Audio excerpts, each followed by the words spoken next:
ओम गुरु ब्रह्मा गुरु विष्णु गुरुदेवो महेश्वरः गुरु साक्षात् परम ब्रह्म तस्मै श्री गुरवे नमः।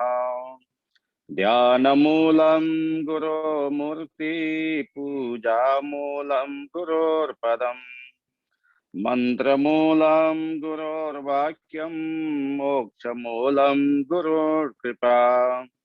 नित्यं शुद्धं निराभासं निराकारं निरञ्जनम् नित्यबोधं चिदानन्दं गुरुं ब्रह्म नमाम्यहम्। गुरुं ब्रह्म नमाम्यहम्। ॐ शुक्लां ब्रह्म विचारसार परमा माद्यं जगद्व्यापिनीं वीणा पुस्तकधारिणीं भवयदां जाड्यन्धकारापहाम्। हस्ते स्फाटिकमालिकां विदधतीं पद्मासने संस्थितां वन्दे तां परमेश्वरीं भगवती बुद्धिप्रदां शारदाम्। या कुन्देन्दुतुषारहारधवला या शुभ्रवस्त्रावृता या वीणाभरदण्डमण्डितकरा या श्वेतपद्मासना या ब्रह्माच्युतशङ्करः प्रभृतिभिर्देवैः सदा वन्दिता क्षमां पातु सरस्वती भगवती निशेषजाड्यापहा। पार्थाय प्रतिबोधितां भगवता नारायणेन स्वयं व्यासेन ग्रथितं पुराणमुनिना मध्ये महाभारतम्। अद्वैतामृतवर्षिणीं भगवती अष्टादशाध्यायिनीं मम त्वां अनुसन्दधामि भगवत् गीते भवद्वेषिणीम्। नमोऽस्तु ते व्यासविशालबुद्धे फुल्लारविन्दायतपत्रनेत्र येन त्वया भारततैलपूर्णः प्रज्वालितो ज्ञानमय प्रदीपः प्रपन्नपारिजाताय स्तोत्रवेत्रैकपाणये ज्ञानमुद्राय कृष्णाय गीतामृतदुहे नमः। वसुदेवसुतं देवं कंसचाणूरमर्दनं देवकी परमानन्दं कृष्णं वन्दे जगद्गुरुम्। वंशी विभूषितकरानवनीरधावा पीताम्बरादरुणबिम्बफलादरुष्टात् पूर्णेन्दुसुन्दरमुखादरविन्दनेत्रात् कृष्णात् परं किमपि तत्त्वमहं न जाने। कृष्णात् परं किमपि तत्त्वमहं न जाने। अखिल कोटि ब्रह्मांड नायक परात्पर परब्रह्म परमात्मा का असीम अनुकंपा द्वारा आज जूम का माध्यमबाट जोडिने हुने सम्पूर्ण भागवत प्रेमी भक्त भागवतहरुमा नमन गर्दै हाम्रो यो गीता अध्ययन क्रममा आज चतुर्थ अध्यायको 16वां श्लोकदेखि अगाडि बढ्ने गइरहेका छौं। सबभन्दा पहिला हामीले यसको श्लोकको उच्चारण गर्छौं। किम कर्म किम कर्मेति कवयोऽप्यत्र मोहिताः तत्ते कर्म प्रवक्ष्यामि यज ज्ञात्वा मोक्षसे शुभात् कर्मणो यपि बोद्धव्यं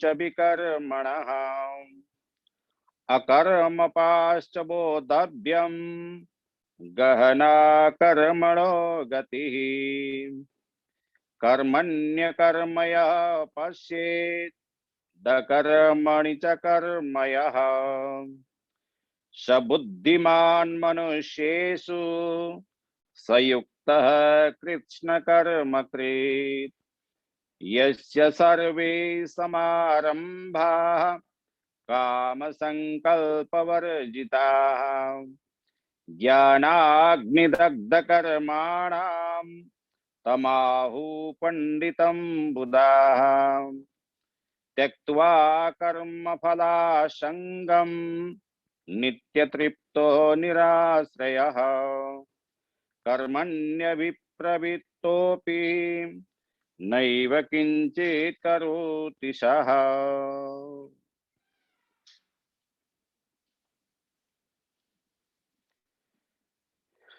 किम कर्म किम कर्मेति कवयोऽप्यत्र मोहिताः तत्ते कर्म प्रवक्ष्यामि यज् ज्ञात्वा मोक्षसे शुभात्। सबभन्दा प्रथम अब हामी यसको पदच्छेद गर्दछौं। किम कर्म किम अकर्म इति कवयः अपि अत्र मोहिताः तत् ते कर्म प्रवक्ष्यामि यत् ज्ञात्वा मोक्षसे अशुभात्। अब अन्वय करूं। किम कर्म किम अकर्म इति अत्र कवयः अपि मोहिताः ते तत्कर्म प्रवक्ष्यामि यत् ज्ञात्वा अशुभात् मोक्षसे।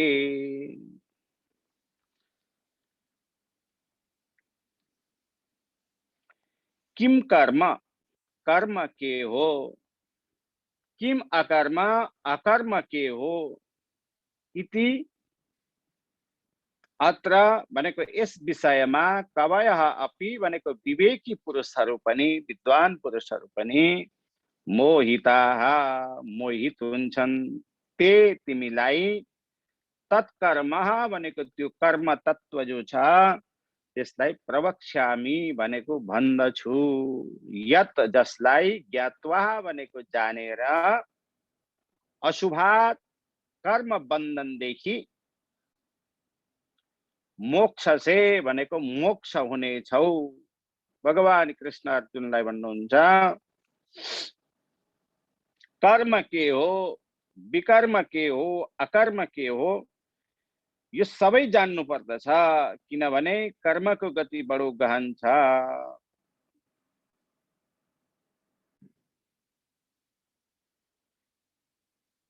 यस विषयमा विद्वानहरू पनि कुन कर्म हो कुन अकर्म हो भनी विमोहित छन्। तिमीलाई म त्यो कर्म बताउँदछु जुन जान्नाले तिमी पापदेखि मुक्त हुनेछौ, अर्थात् मोक्षलाई प्राप्त गर्नेछौ, यो अमङ्गलपूर्ण संसारदेखि मुक्त हुनेछौ भनेर श्री भगवान अर्जुनलाई भन्नुहुन्छ।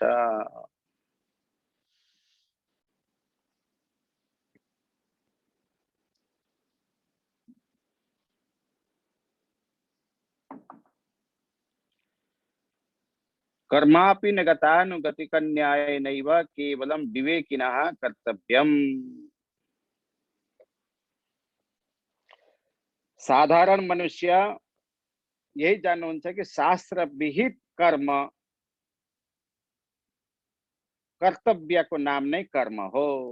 अर्थात शास्त्रले जो बताएको छ, शास्त्रमा जो लेखिएको छ, पूर्वाचार्यहरूले जो कर्म गर्दै आउनु भएको छ, त्यही नै कर्म हो। यदि वेद विहित कर्म छ, शास्त्र विहित कर्म, शास्त्रले बताएको कर्म छैन भने त्यो कर्म होइन। शास्त्रमा जो छ त्यही मात्र कर्म हो। किन्तु यति जान्नाले मात्र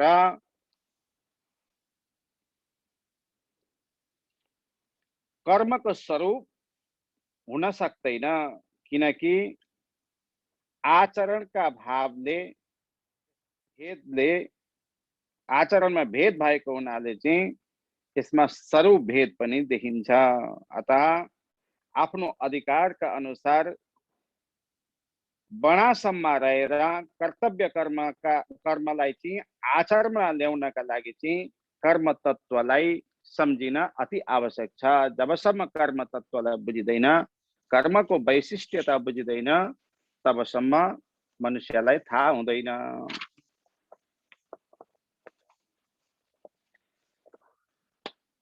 साधारण मनुष्य यही सम्झिन्छन् कि मन, वाणी र शरीरद्वारा गरिने वाला क्रियाको स्वरूपलाई त्याग्नाले अकर्म हुन्छ, यानी कर्मदेखि रहित हुन्छ।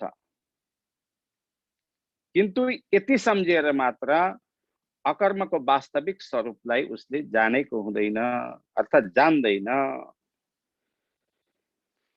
किनकि भाव भेदले चाहिँ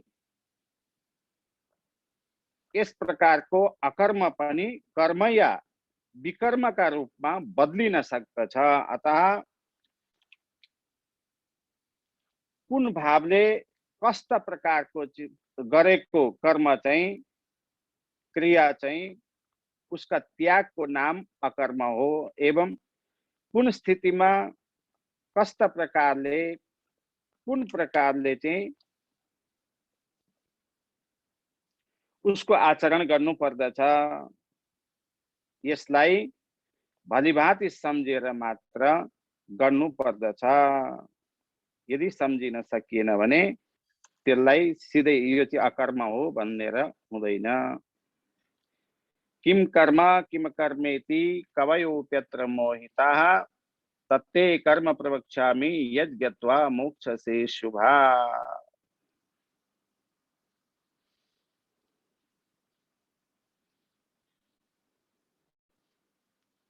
गतानुगतिकः न्याय, यसको विषयमा यहाँ टीकाकारहरूले लाउनु भएको छ। यथार्थ रूपलाई जबसम्म जान्नको चेष्टा गर्दैन मनुष्यले, त्यसलाई अकर्म र विकर्म भनेर संज्ञा दिन उचित हुँदैन। अब हामी अगाडि जान्छौं। कर्मणो यपि बोद्धव्यम बोद्धव्यञ्च विकर्मणः अकर्मणश्च बोद्धव्यम गहना कर्मणो गति। कर्मणः हि अपि बोद्धव्यम बोद्धव्यम च विकर्मणः अकर्मणश्च बोद्धव्यम गहना कर्मणो गति। सिधै छ। कर्मणः अपि बोद्धव्यम विकर्मणः च बोद्धव्यम अकर्मणः च बोद्धव्यम हि कर्मणः गति गहना। अर्थात कर्म के हो, विकर्म के हो, अकर्म के हो, यो सबै जान्नु पर्दछ। किनभने कर्मको गति बडो गहन छ अर्जुन भनेर चाहिँ भगवान कृष्णले भन्नुहुन्छ। कर्मणः अपि कर्म पनि बोद्धव्यम जान्नु पर्दछ, विकर्मणः छ अनि विकर्महरू पनि जान्नु पर्दछ। बोद्धव्यम भनेको जान्नु पर्दछ। अकर्मण छ तथा अकर्म पनि बोद्धव्यम जान्नु पर्दछ, किनकि कर्मणः कर्मको गति तत्व जो छ गहना अतिशय दुर्गम छ, अति ठुलो छ, अति गहनशील छ।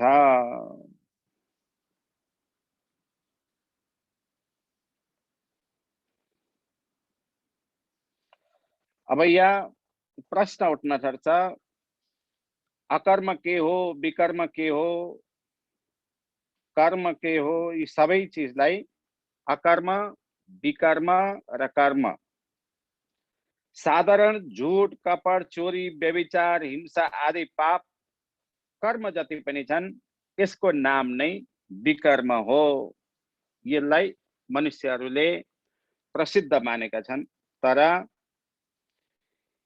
यति जान्नाले मात्र विकर्मको स्वरूपको यथार्थ जानिँदैन, किनकि शास्त्रका तत्त्वलाई नजान्नेवाला अज्ञानी जो हुनुहुन्छ, शास्त्रले बताएको कर्म बताएको कुराहरूलाई जसले जान्दैन, ती अज्ञानी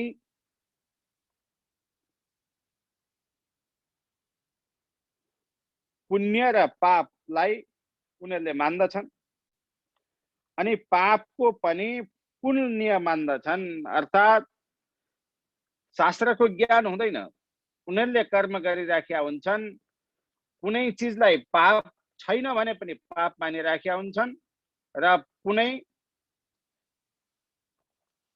पाप कर्म छ भने पनि त्यसलाई धर्मको रूपमा लिएर कर्म गरिराखेका हुन्छन्। अनि वर्ण, आश्रम, अधिकारका भेदले जो कर्म एकका लागि विहित भएको छ भने पनि, अर्थात् वेदले बताएको कर्म छ भने त्यसलाई कर्म भन्दछन्। त्यही दोस्राका लागि चाहिँ निषिद्ध हुन सक्दछ। मनुष्य एउटै छ। अब संस्कारद्वारा, षोडश संस्कारद्वारा चाहिँ एउटा ब्राह्मण बच्चालाई अधिकार जबसम्म जनै लाएर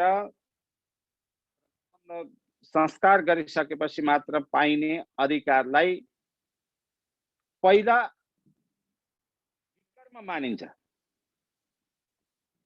अब त्यही मनुष्यले यज्ञोपवीत संस्कार पछिका वेद अध्ययन आदि, गायत्री मन्त्र जप आदि जो अधिकार प्राप्त गर्छ त्यसैलाई कर्म मानिन्छ, फेरि त्यसैलाई शास्त्र विहित मानिन्छ। त्यसै कारणले जबसम्म यसको तत्त्व बुझिँदैन, यथार्थता बुझिँदैन, तबसम्म कर्मलाई कर्म मान्न पनि सकिँदैन, विकर्मलाई विकर्म मान्न पनि सकिँदैन र अकर्मलाई अकर्म मान्न पनि सकिँदैन जबसम्म तत्त्व हामीले बुझ्दैनौँ। कुन अकर्म हो, कुन विकर्म हो, यसलाई जानेर मात्र हामीले अगाडि बढ्नु पर्दछ। त्यही भएर कर्मको गति अति ठुलो छ, कर्म तत्व दुर्गम छ। शास्त्र विहित कर्म नै मोक्षको कारण हो। यसको विपरीत जति पनि कर्म छन्, निषिद्ध आचरण नै विकर्म हो।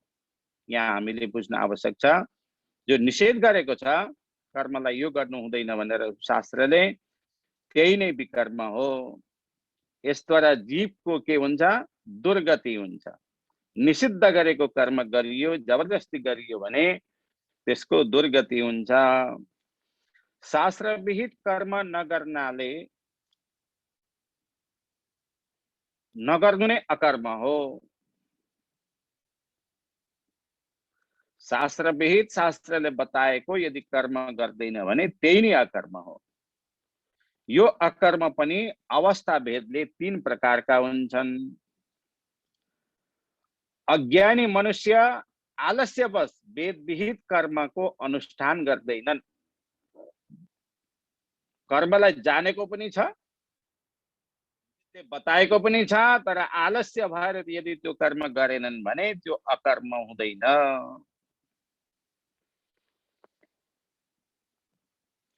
अनि जुन मनुष्य कर्म फलको नश्वर एवं दुःखदायी जानेर निर्वेद प्राप्त गर्दछन्, अर्थात् मोक्षको चेष्टा गर्दछन् दुःखदायी सम्झेर पनि। तावत् कर्माणि कुर्वीत न निर्वेद यावता मत्कथा श्रवणादौ वा श्रद्धा यावन्न जायते। भागवतमा पनि भनेको छ, जो मनुष्य हरिकथा श्रवण विहित कर्मलाई परित्याग गरेर भक्तिको अनुशीलन गर्दछ। यहाँ श्लोकगत कर्मणो गहना गति, यस वाक्यलाई कर्मण चाहिँ कर्म, अकर्म र विकर्म तीन प्रकारको बोध गराउँदछन्। त्यही भएर आलस्यवश यदि कर्म गर्दैन भने त्यसलाई अकर्म या विकर्म भन्न पनि सकिँदैन। त्यही भएर कर्मको गति अति गहन छ। जबसम्म हामीले त्यो कर्मको तत्त्व बुझ्दैनौं, सार बुझ्दैनौं, तबसम्म हामीले त्यो कर्मलाई कर्म भन्न पनि सकिँदैन, विकर्मलाई विकर्म भनेर छोड्न पनि सकिँदैन। हामीले कर्म गर्न आवश्यक छ, तत्त्व बुझेर कर्म गर्न आवश्यक छ। अब 18वां श्लोक, कर्मण्य कर्मयः पश्येद कर्मणि च कर्मयः स बुद्धिमान् मनुष्येषु सयुक्तः कृत्स्न कर्मकृत्। कर्मणि कर्म यः पश्येत् अकर्मणि च कर्मयः स बुद्धिमान् मनुष्येषु सयुक्तः कृत्स्न कर्मकृत्। यह कर्मणि अकर्मणः अकर्मणि कर्मः पश्येत् स मनुष्येषु बुद्धिमान् स युक्तः कृत्स्न कर्मकृत्।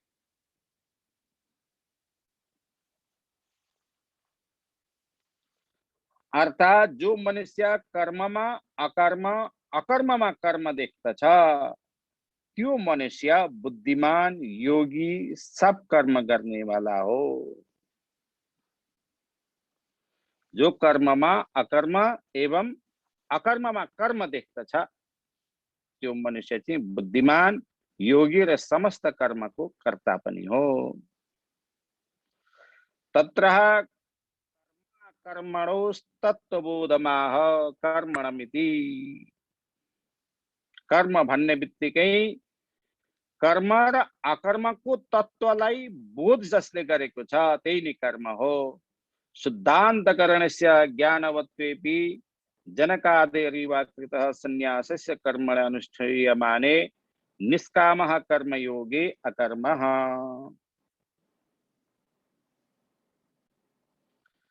कर्म र अकर्मको तत्त्व ज्ञानलाई कर्म भनेर चाहिँ यसलाई बताइएको छ।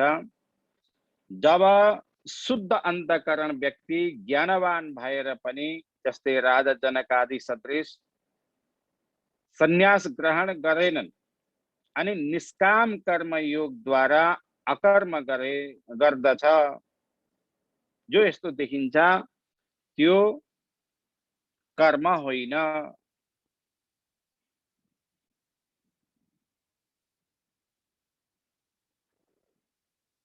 जसको अन्तकरण पनि शुद्ध छ तथा तत्त्व ज्ञान को पनि अभाव छ, केवल शास्त्रलाई जानेर ठुला ठुला कुरा गर्नेवाला यस्तो सन्यासीलाई अकर्ममा जो व्यक्ति कर्मलाई देख्दछ अर्थात दुर्गति प्राप्त गर्नेवाला कर्म बन्धनको उपलब्धि गर्दछ। उसले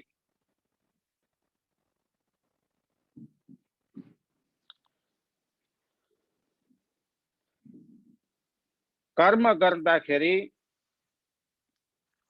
यदि त्यसको प्रतिफल, कर्म गर्न पनि आवश्यकता छ तर प्रतिफल राम्रो छैन, म यो कर्म गर्दिन भनेर सन्यासको जो बहाना गर्दछ त्यो पनि ठिक होइन। उसले के गर्दछ? दुर्गति प्राप्त गर्दछ।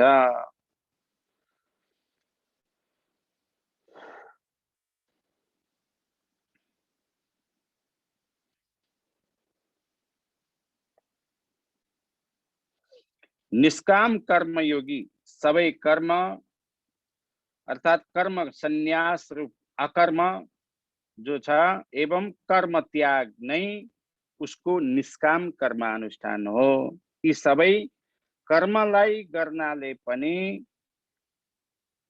कर्म हुँदैनन्, निष्काम कर्म। जस्तै साधु सन्यासीहरूले सन्यास लिइसकेका हुन्छन् र पनि ज्ञान यज्ञ गरेका हुन्छन्, दिव्य दिव्य यज्ञ गरेका हुन्छन्, त्यो पनि त कर्म हो। अध्ययन अध्यापन स्वाध्याय सबै गराइरहेका हुन्छन्, त्यो पनि कर्म हो। तर उनले लोक कल्याणका लागि कर्म गरिराखेका हुन्छन्। यो कर्मबाट चाहिँ मलाई यति फाइदा हुन्छ, नुकसान हुन्छ आदि आदि यस्ता कर्मफल उनीहरूले साधु सन्त महापुरुषहरूले देखेका हुँदैनन्। सन्यासीहरूले त्यसको अभिलाषा पनि गर्दैनन्। त्यसै कारणले कर्मको सन्यास लिए तापनि उहाँहरूले कर्म गरिराखेका हुन्छन् लोक कल्याणका लागि। जसले निष्काम कर्म भाव राखेर अगाडि बढ्दछ तिनै नै तत्त्वज्ञानीहरू हुन्। त्यस्ता कर्म तत्त्वज्ञानीलाई कुनै पनि कर्म बन्धनले बाध्न सक्दैन।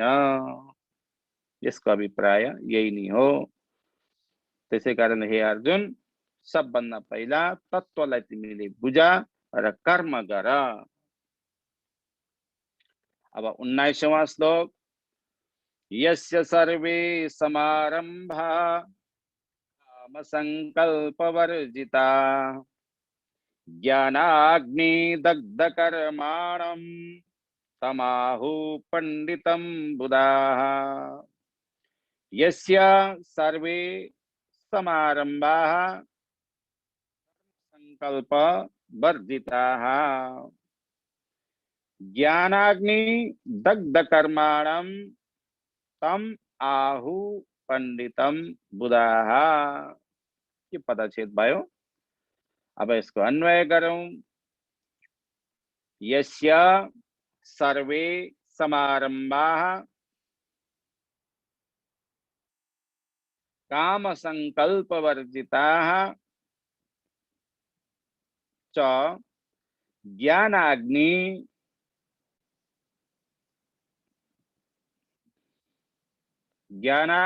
दग्ध कर्माणं बुधाः तम बुधाः पंडितम आहु।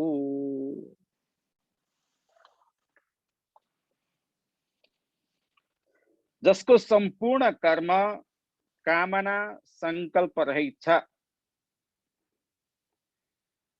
तिनीहरू चाहिँ ज्ञानाग्निमा कर्म दग्ध गर्नेवालालाई ज्ञानी जन पंडित भन्दछन्। ज्ञानका माध्यमद्वारा चाहिँ उसले गरेका सम्पूर्ण कर्मफललाई जसले नष्ट गरिसकेको छ। अकर्म नराम्रो कर्म गरेको छ भने पनि अकर्म विकर्म र कर्म यी सबैको गरेको जो लेप लागेको छ, त्यसका दोष लागेका छन् भने पनि पछाडि ज्ञान तत्त्वलाई बुझिसकेपछि चाहिँ उसले कर्म त्यो ज्ञानद्वारा चाहिँ त्यो कर्मको फल जो छ त्यसलाई नष्ट गर्दछ। उसको अभिप्राय यही नै हो।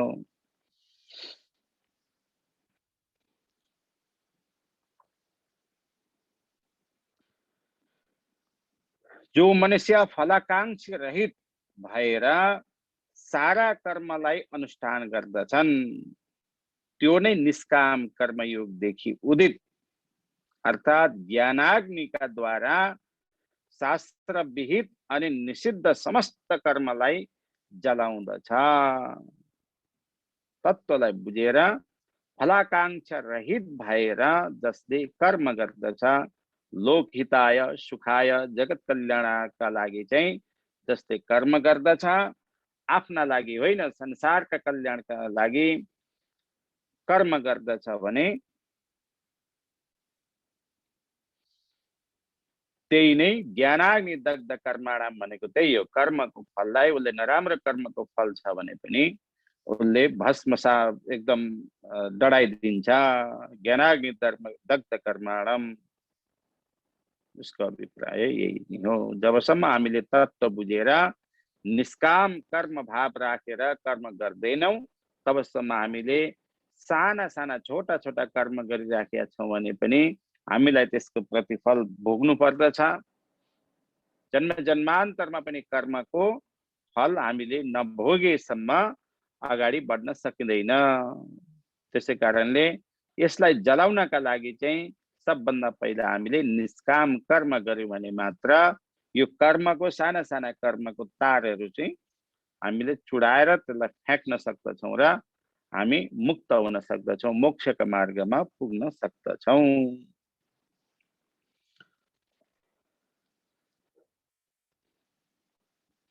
अब 20वां श्लोक, आजको अन्तिम श्लोक। त्यक्त्वा कर्मफलासङ्गं नित्यतृप्तो निराश्रयः कर्मण्यभिप्रवृत्तोऽपि नैव किञ्चित् करोति सः। त्यक्त्वा कर्मफलासङ्गं नित्यतृप्तः निराश्रयः कर्मणि प्रवृत्तोऽपि न एव किंचित करोति सः। यह कर्मफलासंगम त्यक्त्वा नित्यतृप्तः निराश्रयः स कर्मणि अभिप्रवृत्तः किंचित एव न करोति। जो कर्मफलमा आसक्तिलाई परित्याग गरेर आफ्नो नित्य आनन्दमा परितृप्त छ एवं योगक्षेमका आश्रयका लागि चेष्टा गर्दैन, त्यो कर्ममा भलीभाँति प्रवृत्त भएर पनि केही गर्न सकेको हुँदैन, उसले केही गर्दैन। कर्म गर्दै गर्दै पनि उसले केही कर्म गर्न सकेको हुँदैन।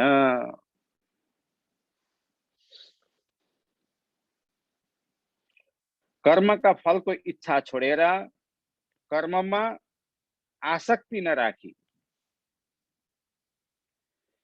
निराश्रय भई नित्य सन्तुष्ट रही कर्ममा प्रवृत्त रहोस् तापनि त्यो केही गर्दैन। योग शब्द, यहाँ योग शब्द आएको छ। योग शब्दको तात्पर्य हो अप्राप्त वस्तुलाई लाभ तथा क्षेमको तात्पर्य हो प्राप्त वस्तुलाई रक्षा। क्षेम भनेको प्राप्त वस्तुलाई रक्षा गर्नु, अप्राप्त वस्तुको लाभ तथा प्राप्त भएको वस्तुलाई क्षेम भनेको रक्षा गर्नु नै बुद्धिमत्ता हो।